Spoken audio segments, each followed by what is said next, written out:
sur le podcast Bien dans ta boîte, je suis Laura Besson, coach, thérapeute, formatrice et autrice. Sur ce podcast, seul ou avec mes invités, on parle psychologie et entrepreneuriat, car je crois que le savoir, c'est la liberté. Celle de devenir libre, autonome, responsable et acteur-actrice de ta vie et de ton business.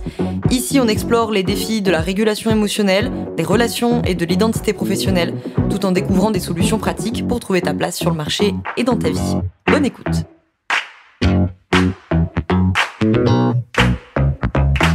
Bonjour à toi, bienvenue dans ce nouvel épisode du podcast Bien dans ta boîte. Aujourd'hui, je te retrouve avec un épisode du format debug, donc le format court de Bien dans ta boîte, pour nourrir une réflexion ou pour sauter une épine du pied. Aujourd'hui, on va être dans le premier cas, donc de nourrir une réflexion de manière courte, efficace, concise, sur le fait de ne pas confondre la notion du rôle et la notion de la place. Donc ça s'adresse beaucoup à celles et ceux parmi vous qui se questionnent autour de la place. Quelle est ma place? Est-ce que je suis à ma place?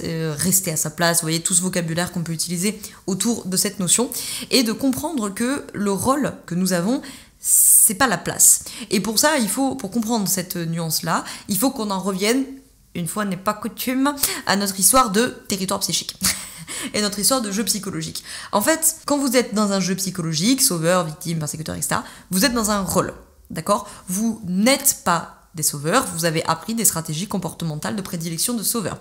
Vous n'êtes pas des victimes, vous avez appris, je parle pas au sens légal de la chose, mais au sens du jeu psychologique, vous n'êtes pas des positions victimaires, vous avez appris des stratégies comportementales typiques de la position victimaire, etc., etc., vous avez compris. Bon, la position du sauveur, par exemple, c'est un rôle, c'est pas votre place d'être celle ou celui qui s'occupe de tout, qui pense à tout, qui donne tout, qui est là pour tout le monde. C'est pas une place d'être un soutien. C'est pas une place d'être l'épaule sur laquelle on s'appuie. C'est pas une place d'être le pilier. D'accord ? Ce sont des rôles. Comme à l'inverse, ce n'est pas une place d'être celui qui met un bon coup de pied aux fesses quand on en a besoin. Ce n'est pas une place d'être celui qui tourne à l'ironie les situations pour les dédramatiser. Ce n'est pas une place d'être celui qui est capable de dire la vérité, qui mâche pas ses mots, etc. C'est un rôle. C'est celui du persécuteur, en l'occurrence. Ok, donc vraiment, les jeux psychologiques, ce sont des rôles. C'est pas votre place. Ce sont des rôles, et donc vous l'avez bien compris si vous avez suivi les 45 000 épisodes que j'ai fait sur le sujet. Quand on est dans des jeux psychologiques, c'est parce que ce territoire psychique, il n'est pas complètement fermé. On a des limites qui sont pas établies, il y a des limites qui sont pas solides, et donc pour négocier avec l'extérieur ces espaces par lesquels je suis vulnérable, par lesquels je peux être intrusée, j'ai appris des stratégies comportementales de sauveur, de victime, de persécuteur, d'accord ? Donc si je suis dans un rôle au sens dans un jeu psychologique, ça veut donc dire que mon territoire, il est ouvert, ou tout du moins partiellement ouvert. Donc, imaginez, je dessine mon petit bonhomme. Et autour, au lieu de dessiner un cercle fermé d'une seule ligne, j'ai des pointillés. J'ai donc un territoire ouvert, partiellement ouvert, un territoire qui est poreux à l'extérieur. Pour négocier ces ouvertures, pour me protéger, je vais opter pour des stratégies de prédilection, victimaire, plutôt de sauveur ou plutôt de persécuteur. C'est mon rôle.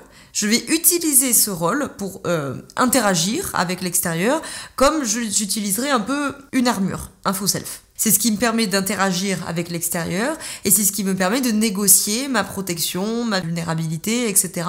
Je suis dans mon rôle, mais ce n'est pas ma place. Parce que pour définir ma place, il faut que mon territoire psychique il soit fermé. C'est-à-dire que j'ai mon petit bonhomme dessiné et autour, j'ai un cercle, cette fois fermé. Et quand ce cercle est fermé, je peux dire, ok, ma place c'est ça.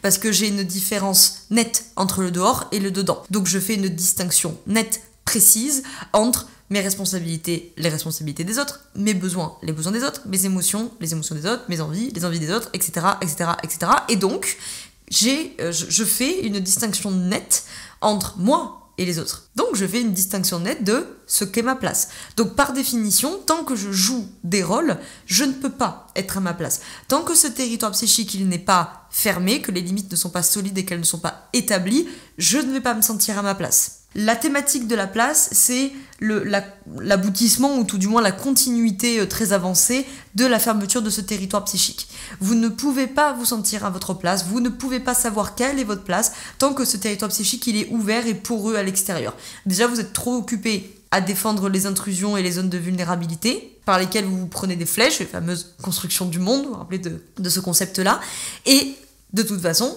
on peut pas avoir une place, encore une fois, nette et définie, parce qu'il y a trop de porosité entre le dedans et le dehors. Donc, ton rôle, ça n'est pas ta place.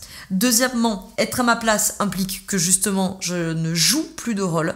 Tant que j'ai besoin de jouer des rôles, je ne suis pas dans ma place solide, ancrée, assise, incarnée, etc.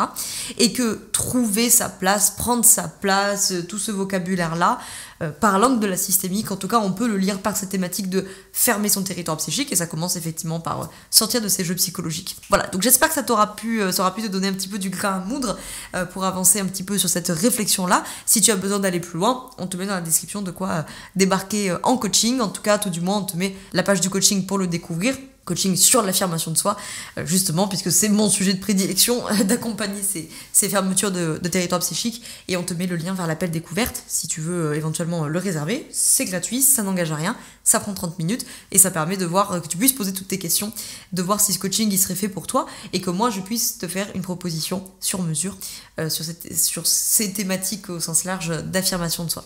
J'espère que cet épisode t'a plu, n'hésite pas à le transférer à une personne à qui ça pourrait être utile, et moi je te dis à la semaine prochaine dans un nouvel épisode. Ciao, ciao. Je te remercie d'avoir écouté cet épisode jusqu'au bout. Tu peux retrouver l'ensemble des informations et des liens en description de cet épisode. Si tu as des idées, des suggestions, ou si tu as tout simplement aimé cet épisode et que tu veux me le dire, direction Apple Podcast pour laisser un commentaire et 5 étoiles. C'est ce qui permet au podcast d'aider plus de personnes, et ça permet aussi de me soutenir. Tu peux aussi partager cet épisode à un entrepreneur ou une entrepreneuse qui pourrait en avoir besoin. Je te souhaite une très belle journée ou une très belle soirée selon quand tu m'écoutes, et surtout, je te souhaite d'être bien dans ta boîte. Ciao, ciao.